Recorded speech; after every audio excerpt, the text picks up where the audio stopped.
we know already how Domelevo's appointment came about. And we have made an analysis of the jurisprudential deficits, if you like, of the authority of President Mahama to appoint Domelevo at the time that he did, given that the Ghanaian people had returned a verdict against President Mahama when he had presented himself for a second term. We thought that in those circumstances, the jurisprudential authority to exercise the people's power under the Constitution had been revoked, and that President Mahama ought not to have exercised such an important power of the people when the people had revoked their power from him as per the elections of December 7th. We already said that. Okay. So President Mahama appointed him nonetheless. Now, in the chronology that we present now, John Mahama appoints Domelevo. That's chronology number 1. Okay, let's move on and see. So let's come to what we call the Domelevo chronology and fact sheets, the Domelevo's appointment. And we are picking this also from the Office of the President letter. So it's on the screen now. Let's read it. This is the fact sheet of the chronological presentation of everything that happened in the Domelevo situation. The Council of State met on Monday, 19 December 2016, and considered and endorsed former President Mahama's replacement for Auditor General as he requested. By letter of the same day, the Council of State conveyed its decision to the former president. Mr. Domelevo was subsequently sworn into office and appointed on the 30th of December 2016, 8 days prior to the former president's departure from office. It must be noted that Mr. Domelevo hitherto was not an auditor and had not been engaged in auditing. Before his early retirement from the public service in 2010, he was the Director of Payroll at the Controller and Accountant General's Department. Okay, so this one also, Tornado, you're not telling me anything. Sorry about that. This one also reflects the same issue that we talked about, the appointment of Domelevo and how it lacked jurisprudential context. Okay, let's move on. The next one is still on there. So after Domelevo was appointed, a new president comes in. And the chronology of the facts is that after he was appointed on the 30th of December, sometime when the new president came in, Domelevo was invited to meet with him because as a president, you need to talk to your Auditor General. He's a very important person in the stabilization of the government's economics, the fight against corruption, all of that. So let's see what happened. Okay, it's here. Shortly after assuming office as President of the Republic, President Akuffo-Addo became seized with these facts and the strange circumstances surrounding the appointment of Mr. Domelevo. Nevertheless, President invited Mr. Domelevo to a meeting in the presence of their mutual friend, the current Minister for Energy, the Honorable Matthew Poku Prempeh, MP, who introduced Mr. Domelevo to the President. At that meeting, the President encouraged Mr. Domelevo to continue his work as Auditor General and pledged his support for the work of the Audit Service and the Auditor General. Mr. Domelevo has indeed publicly acknowledged the truth of this assertion. Okay, so this is the next stage. Domelevo is appointed in what we call circumstances that has jurisprudential deficit, but he's appointed nonetheless. And then he comes up and sorry, my people are confusing me. I'm sorry about that. So let me start again. Domelevo is appointed, and then he comes up and he meets the appointed in difficult jurisprudential circumstances. He comes up and then he meets with President Akuffo-Addo. President Akuffo-Addo meets him and everything seems fine. Let's see what happens next in the chronology of Domelevo's appointment. Okay. Domelevo now is said to have confirmed the support that he got from the president. So Domelevo starts his public engagements as Auditor General, and truly he's the first Auditor General who has had such extensive public engagements. You would think that he's a journalist, you think he's a political journalist or something like that. If I ask you how many Auditor General's names do you know, if you are 50 years old, you're watching this program, I ask you that, do you remember the name of some Auditor General? You probably don't remember. But you remember Domelevo. He had a lot of public engagements. We don't understand why. We don't know why. We don't know whether it's good or bad, but he did. And in one of such public engagements, actually one of the early ones, this is what Domelevo is reported to have said about the executive. He said, the executive has been very supportive. And I said it in Egypt.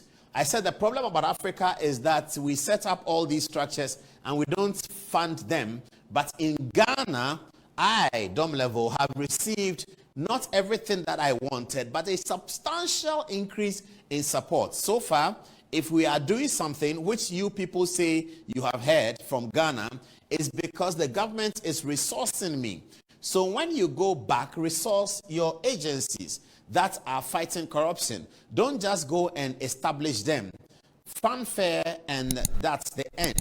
So I must say the executive has played its part. Sorry, my pen dropped. As of today, Domelevo continues, we have recruited from 2017 to date more than 400 additional staff to support us to do the work. That is the practical way of fighting corruption. It's not by the slogans. I'm not saying the slogans are not good. They are good, but after the slogan, it must be supported by the systems and the actions that are required to do so. Okay, so that was Domelevo who was talking to some people, and he said that after his meeting with the president, later the next thing that we pick in the chronology, he said he's being resourced. He said he has been allowed to recruit. Now, you know that when President Akuffo-Addo came into office, he inherited this IMF issue where you cannot recruit people. Domelevo said he was allowed to recruit 400 people. So we will think that that should clearly set a basis to look at the administration of President Akuffo-Addo and see how they started in terms of the corruption issues, how they were supporting corruption agencies like the Auditor General. Well, that doesn't mean that they did throughout, but we have to find evidence if they didn't. But we are setting out and showing you that at least at this point, there's abundant evidence from Domelevo's own stable that he was getting massive support from President Akuffo-Addo. He's appointed in very controversial circumstances. The president meets him and says that you can go ahead with your work, and tells him that, look, I'm with you, I'm going to support you and support your service. We don't know what happens in between. Domelevo goes, finds himself in some conference where he's talking publicly and he is eulogizing the government, isolating the Ghana government from other African governments and saying that I have received massive support, and he gives some details of that. So at this stage, there is no doubt that the government of the President Akuffo-Addo is supporting Domelevo, the Auditor General, full swing. Let's see what happens. What changes? How does it change? Why does something change? Who makes it change? Let's have a look. We go on. Okay, so in the chronology, Domelevo investigates the Kroll deal. There's something else before this one, and I'll come to that. I'll come to this. But that something else is that soon after this Domelevo speech, we hear that Domelevo and the Audit Service Board are having a problem. We hear that Domelevo and the Audit Service Board are having a problem, and he goes to board meetings. There are a bit of quarrels. The board is asking him to. They want to do with him an audit of some procurements that Domelevo has made. That's where the real fight starts. He and Dua Jiman, the chairman of the Audit Service Board, are quarreling, and the board, they are quarreling because they think that Domelevo has done some procurement of cars that was not transparent. And Domelevo writes a letter to the president complaining that the board is frustrating him. So that's something that is part of the chronology. Okay, so that also passes, and Domelevo is still working.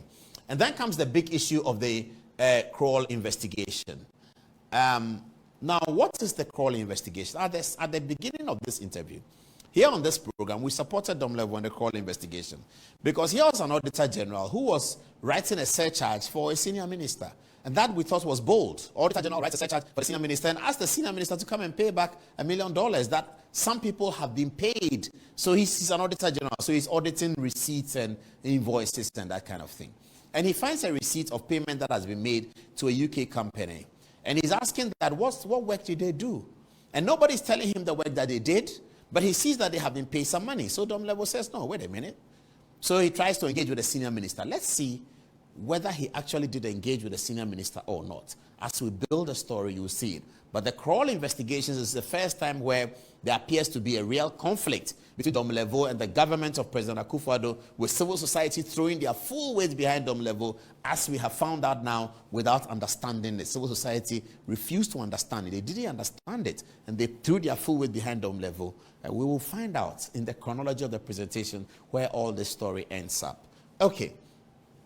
Domelevo investigates Kroll. So this is the letter from the president's office. It says, due to the nature of the investigative methods employed by Kroll Associates, its work is usually not made public until investigations are completed and prosecution or other legal steps have been initiated.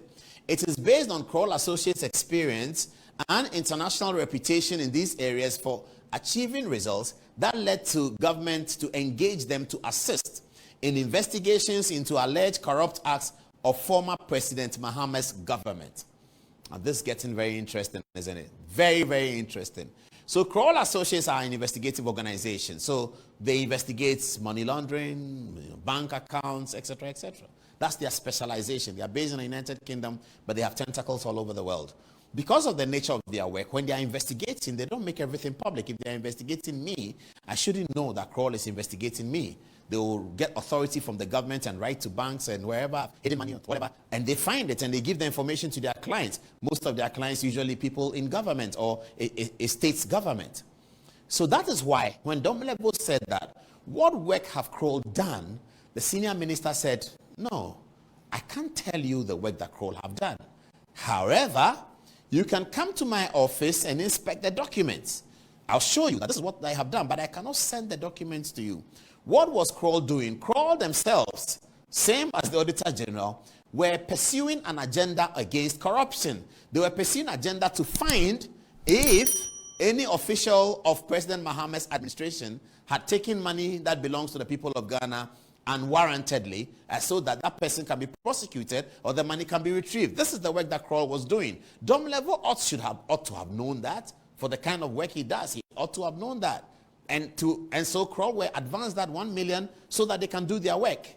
And apparently the work was done. We'll find out. So this is where it gets very interesting. Somebody in government begins to wonder, why is this man so much about Kroll?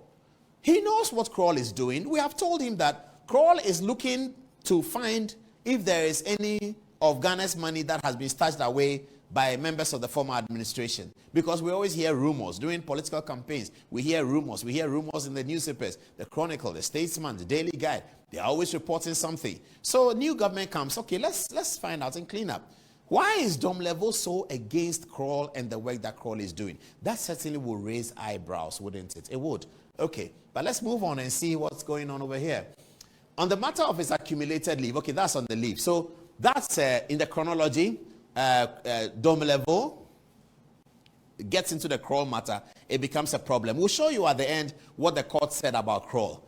And then after the Kroll issue, where civil society rise up in favor of Domelevo, and they are talking about Domelevo has surcharge and the government is edgy about it, and Osafoma for this and that, without understanding what is happening. Civil society don't take time to understand what is happening. They just jump behind Domelevo. They don't know what Kroll is doing. Domelevo tells them in their evening meetings, and they are whispering and all of that. That's what actually happened. That's a matter of fact. That's what happened. I've said it already. That's what happened. Okay. Then the issue of Domelevo's leave comes up. But you know that in the chronological presentation of Domelevo's issues, there was one time that Domelevo was going on leave, sometime in 2018. He wrote a letter to the Chief of Staff asking to go on leave. He also informed the Chief of Staff that somebody else will be replacing him.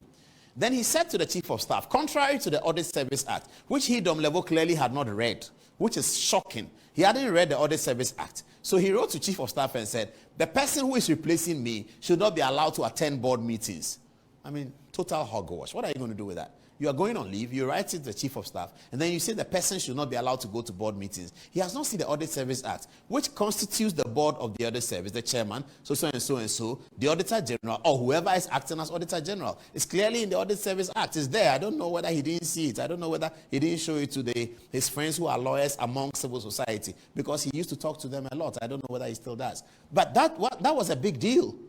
And everyone said, why is Domelevo doing that? Anyway, that also passes. He goes on leave to South Africa. He has a good time. He's back in Ghana. He's working. And the work goes on, and this Kroll Associates, he's in court. He's surcharging, all of that. Then this comes up. Domelevo is asked to proceed on leave. Again, civil society are in there. Let's see the details.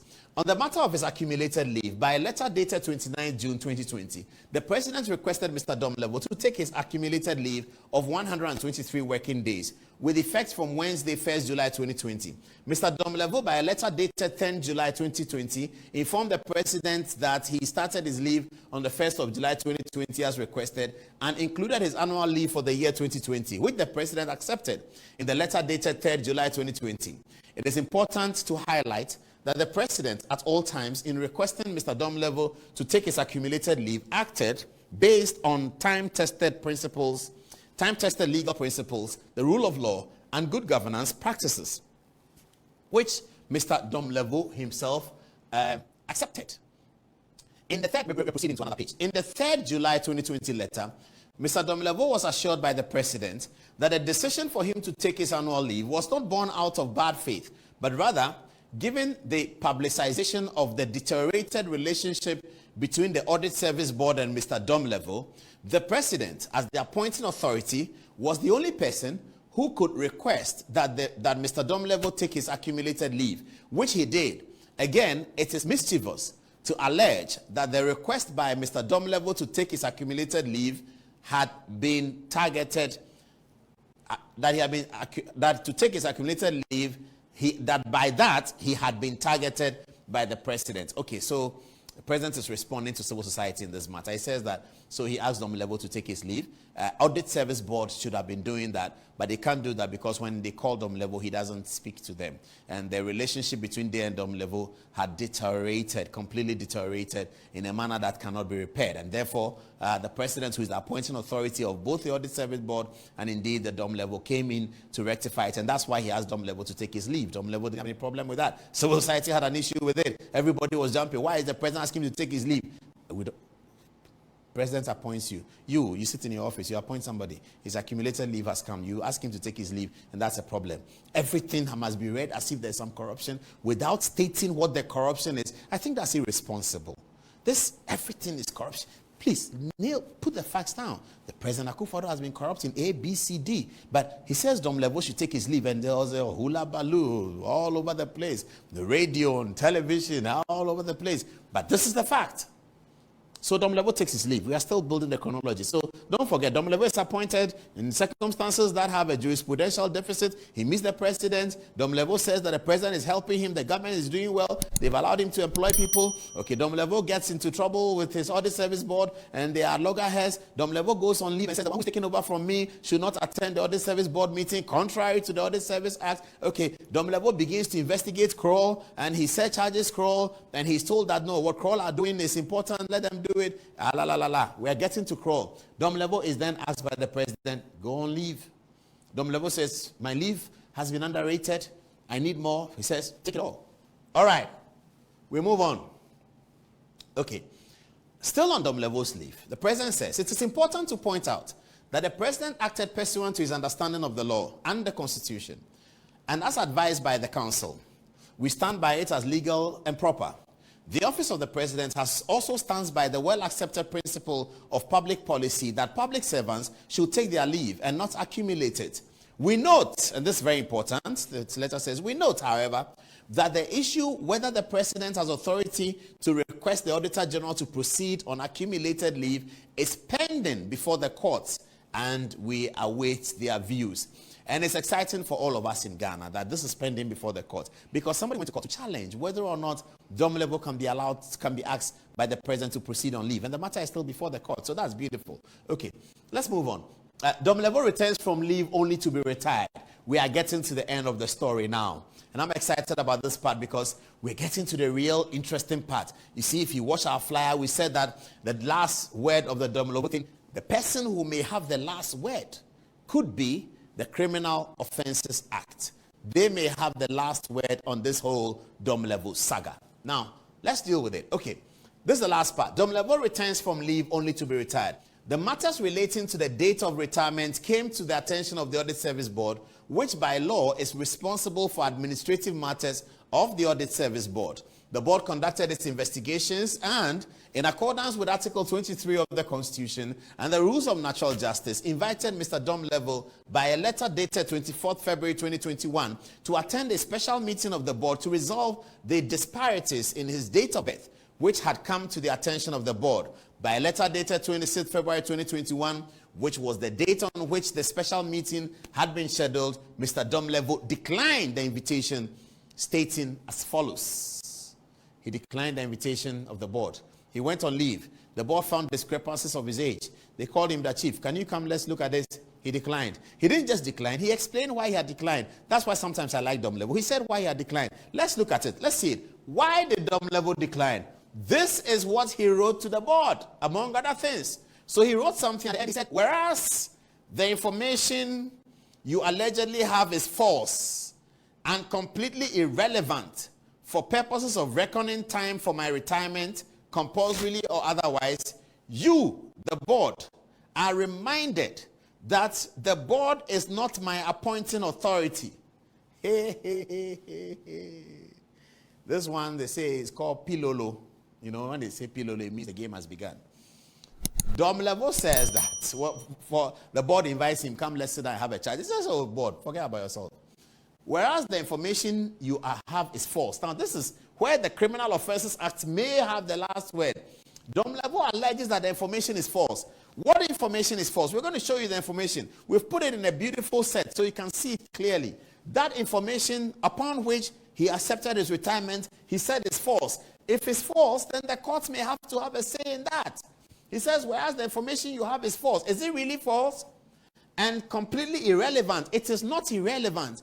Age is not irrelevant. The Constitution gives the people who work in public service a retirement age. Those of us who work in private sector, your retirement age is either when you are tired or you get broke or you have nothing more to do, you go and sleep. Public service, they have a retirement age.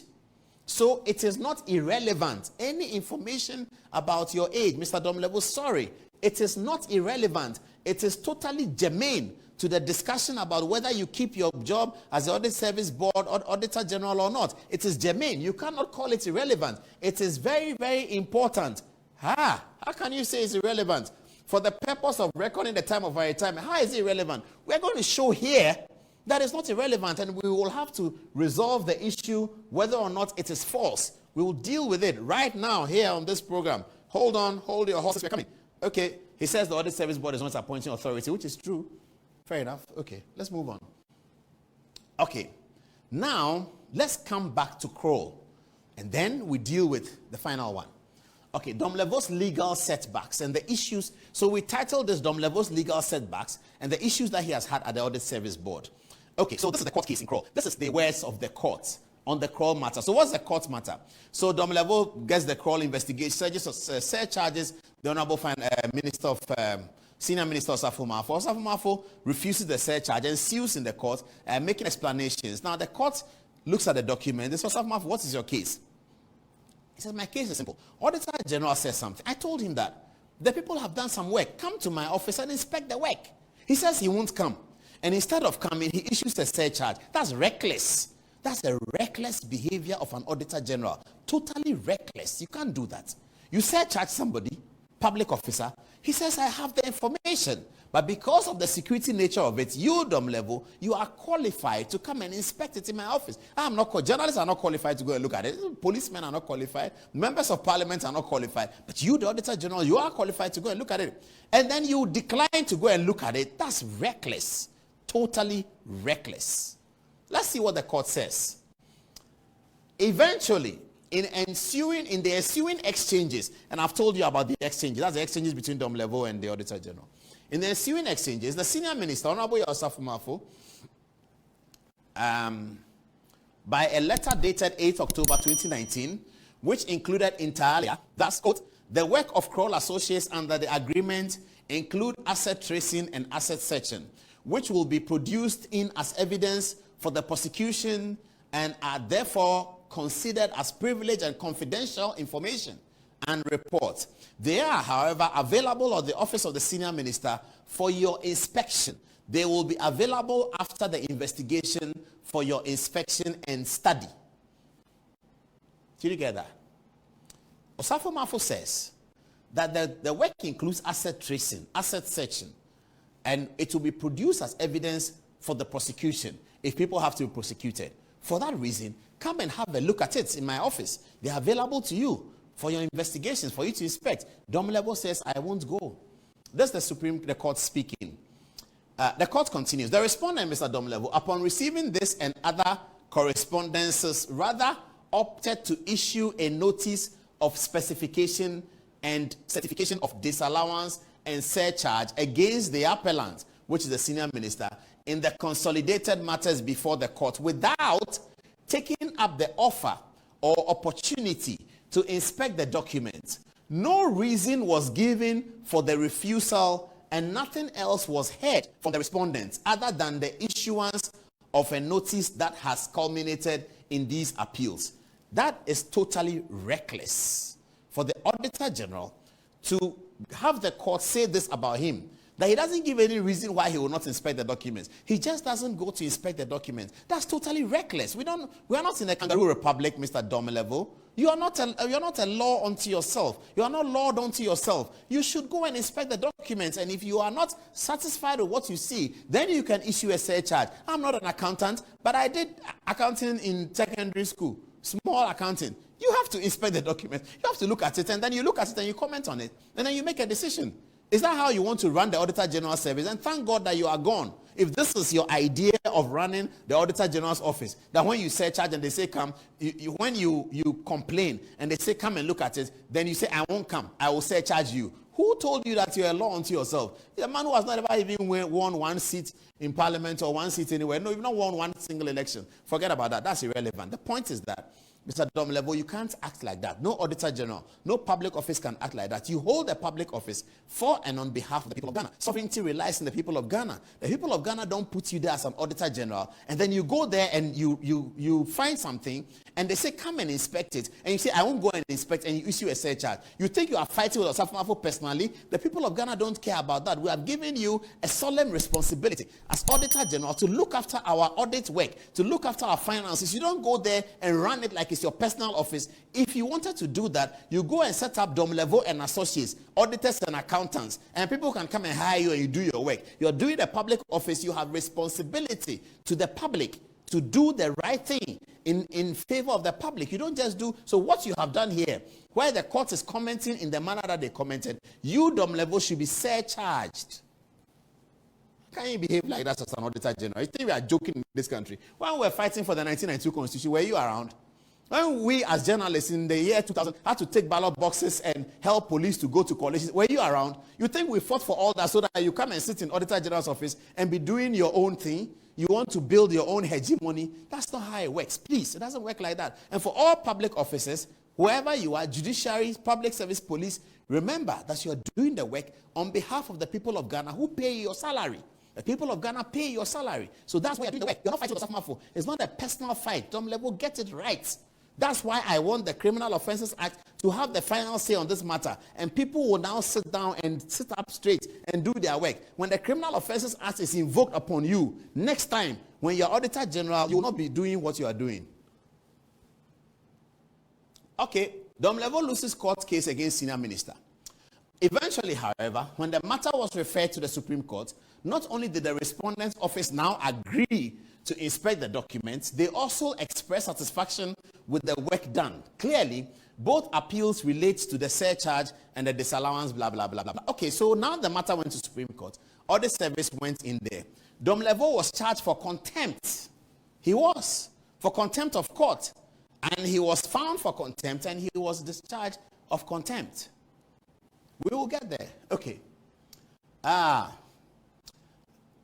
This is all about Domelevo. We don't have too much time. Now, this is the part. Domelevo's date of birth. Domelevo's 2 dates of birth and 3 hometowns. Can you put that on the screen, please? Yes. Okay, so this is where we are. Domelevo's 2 dates of birth. The way it's written, you might not see the 2 well, but it's figure 2. So, Domelevo's 2 dates of birth and 3 hometowns. This is the Auditor General who has 2 dates of birth and he has 3 hometowns. We will show you how his date of birth evolved and how his hometowns also evolve. So let's be on the screen and watch it.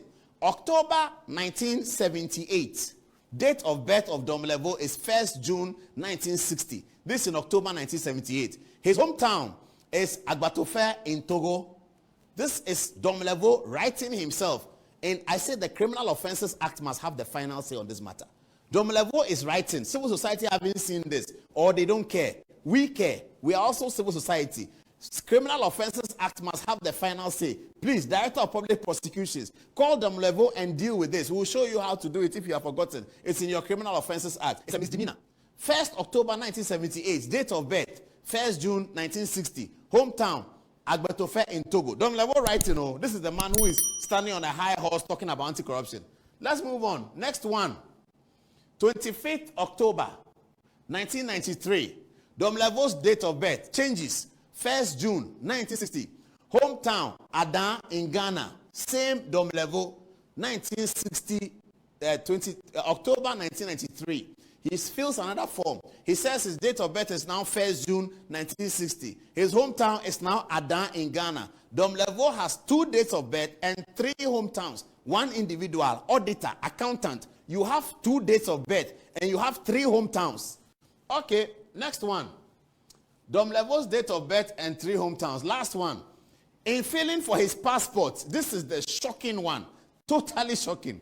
Okay, Domelevo's date of birth maintains 1st June 1961, so he has 2 dates of birth. Look at the hometown. Look at what he has written. Domelevo now says he comes from Kumasi. My goodness. And civil society haven't seen this. Civil society, you haven't seen this. Domelevo now says he comes from Kumasi. His passport number is this. On 28 February 1996 is issued.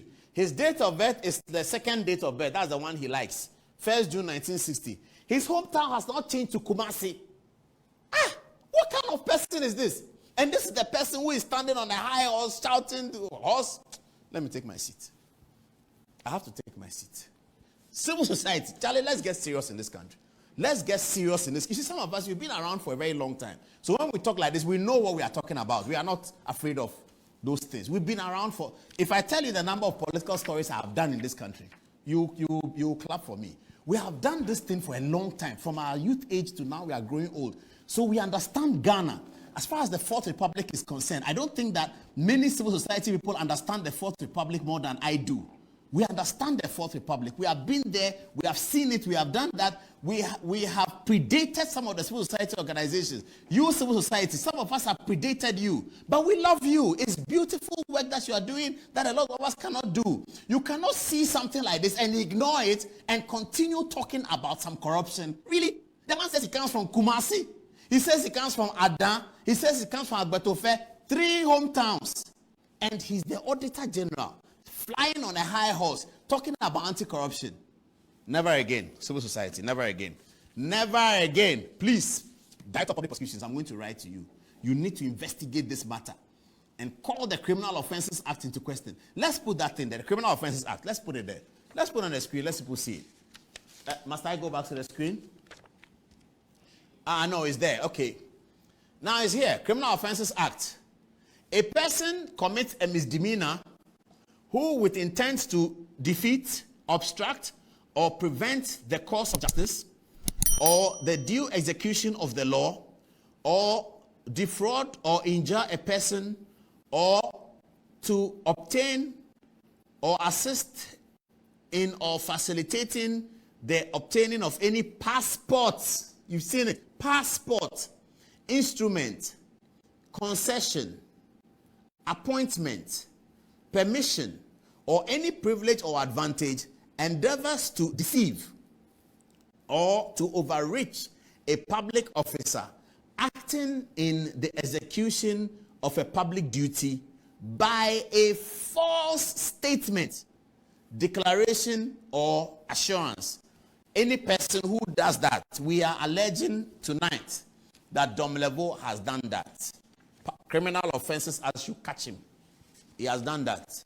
He says he has 2 dates of birth. I have 1 date of birth. I have 1. So if I'm sitting here and I have 5 dates of birth and I forge some results, GCO level, you go and write something, and you forge something. And I'm sitting here and they come and catch me and they say that you, Mr Adom-Otchere, you wake up, you are doing your editorial. Every day you are doing Good Evening Ghana, you are shouting on politicians, you are doing this, then you are forging your O-level results. Then I say that they are targeting me because I've been talking against them. Is that what to do? How can you go and be forging all over the place? Allegations for now, because we are not a court. We are alleging that Domelevo has forged. We are alleging that he has forged. We are appealing to the Director of Public Prosecutions to find him and ascertain whether he has forged or not. Under the Criminal Offences Act, he has committed a misdemeanor. The Auditor General has committed a misdemeanor. Your hometown is 3. Adom-Otchere, Adom, and Kumasi. 1 person, you have 3 hometowns. Is it your mother's hometown, your father's hometown, or your mother's father's? How do you choose your hometowns? You have forgotten that you filled this one in Adom, then you change it.